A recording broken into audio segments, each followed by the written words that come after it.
welcome back to the Snipe Museum of Art. My name's Joe Becker and I'm honored to serve as your director. Today, during this visit, I thought we'd say a few things about portraiture.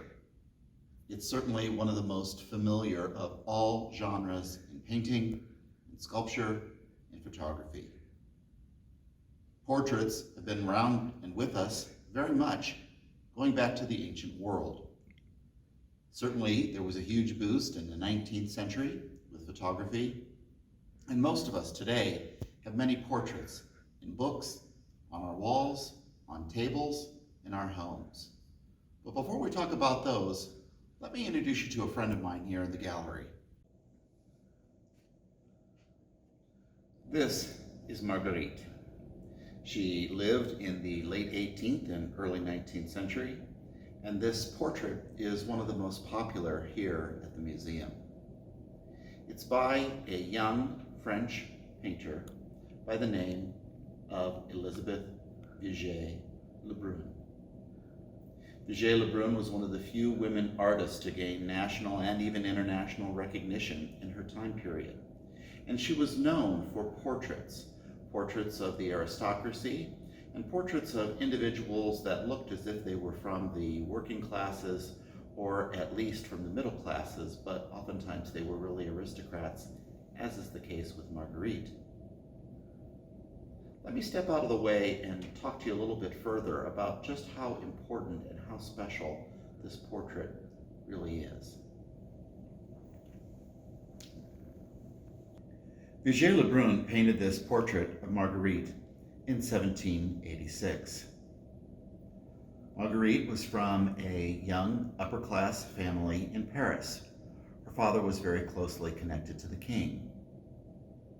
She married well and lived at the center of Paris.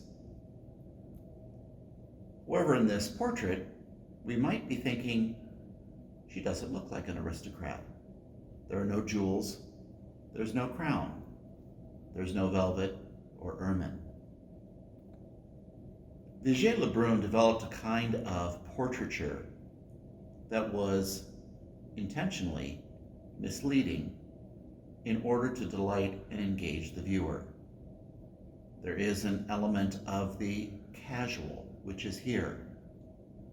She stares, yes, directly out at us and engages us with her eyes and soft demeanor. But in her dress and in the gentle sway of her body, she looks extremely approachable. She looks like a girl from the countryside. Perhaps one of the most casual elements in the painting is in the attitude of the head and her scarf and hat, which are all slightly tilted at an angle. It suggests a level of openness and informality, which many traditional formal portraits often have. She stands on the edge of a well. She has a jug in her hand. She looks as if she's been caught just in a moment of labor. But it's not the typical labor that an aristocratic young woman would engage in. Instead, Vigée-Lebrun has decided to paint this young woman as someone young, vivacious, and approachable. But there is very definitely a formality to the work. Let's take a look at the overall composition. For example, that wall behind her, that vessel to our left-hand side. Even the lip of the well offer structure. They give the overall portrait form. The slice of open sky over to our right-hand side is in direct correspondence. Those elements of structure operate in harmony, perfect harmony, with the movement, the gentle swirls, the ease with which Vigée-Lebrun has presented Marguerite. But perhaps the two last magical elements happen to be in the palette and in the brushwork.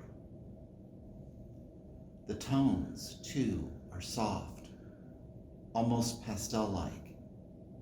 Red just barely appears in the corseted top, gold abounds, and blends harmoniously with the straw hat and her tousled hair. No powdered wig here. Although the palette is soft and pastel-like, there's also a warmth to it. Light is not harsh, but in many parts, nearly golden. The choice of palette, the choice of light, grants warmth, further warmth to this portrait. The second element that I wanted to call your attention to is Vigée-Lebrun's brushwork. Take a look at the area around the eyes, and the nose, and the lips of Marguerite. Everything has been rendered more precisely, more tightly, as it were. There is almost a linear quality to certain elements. But from here, as you move out into the hair, the scarf, the hat, the hands, the dress, and even into the open sky, the brushwork becomes looser, almost painterly. There's a softness to the work. It parallels, in many ways, the informality of this portrait. There is a certain degree of poetry in this work. There's a reason that elements perhaps lack some definition, some clarity. Yes, there is structure, but there is an openness. There is a genuineness that welcomes. No wonder it's one of the most popular images in the entire museum. Just a few feet away from Marguerite is this exceptional portrait in marble of Napoleon. It's by the sculptor Chaudet. It expresses a very different kind of likeness, something that commands great authority, something that suggests power, and something in opposition to Marguerite is about formality. This work is very much influenced also by classical art, even Egyptian art. Before we spend some more time with Napoleon and talk about him in concentration with Marguerite, let me say just a few things about Egyptian and classical sculpture. Downstairs on the lower level, we have an exceptional relief sculpture of Cleopatra. Carved in stone, it in many ways, like the image of Napoleon millennia later, is an image of power, of prestige, of formality. The Egyptians, even at this late period, the work dates to the 1st century BC, conveyed images of their rulers, their heads of state, their leaders, in very iconic forms. Lines are strong, profiles are robust.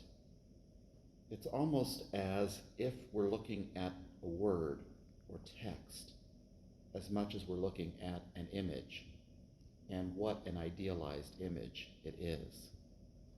The Egyptians really promoted the idea of portraiture in their leaders as symbols of power. Not too far away from Cleopatra is this exceptional Roman head from the 2nd century AD. The Greeks and the Romans contributed also greatly to the history of portraiture. The Greeks introducing what we think about in broad terms as a kind of classical style. And the Romans populated their cities, their countries, their territories with images of leaders. Those leaders, much in the tradition of the Egyptians, were memorialized and formal images that said something about power and strength. The preponderance of portraiture, especially from the Roman world, that has come down to us today suggests that this was an extremely meaningful and robust genre in the ancient world. In some ways, the power of Cleopatra and the power of this Roman portrait give us some indication of what was important to Napoleon and to his artists. This brings us back to Napoleon. This portrait is from 1804, the very year that he crowned himself in Notre Dame Cathedral as emperor. His aspirations, guided by visions of ancient Roman emperors, was very much in his mind when his representations in paint, in marble, in bronze were crafted. There is, as I mentioned, a very definite formality in this work. It speaks of power, it speaks of authority, it speaks of seriousness and rule. If we think about Marguerite as a very poetic portrait that is warm and engaging, we have to think about Napoleon in terms of prose, something that makes a definitive statement about stability, yes, about power, for sure, and about an individual who saw himself as a representation of the state. It's interesting that there are versions of this sculpture, not just in marble, but in bronze and other stones as well. Following in the traditions of the Romans, they were distributed across France and French territories as symbols of Napoleon and his power and authority.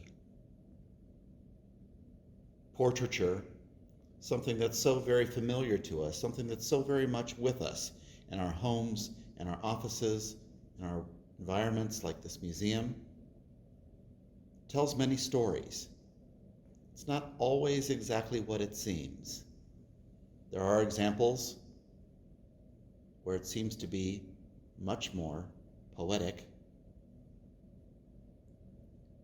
and those examples which seem much more as prose.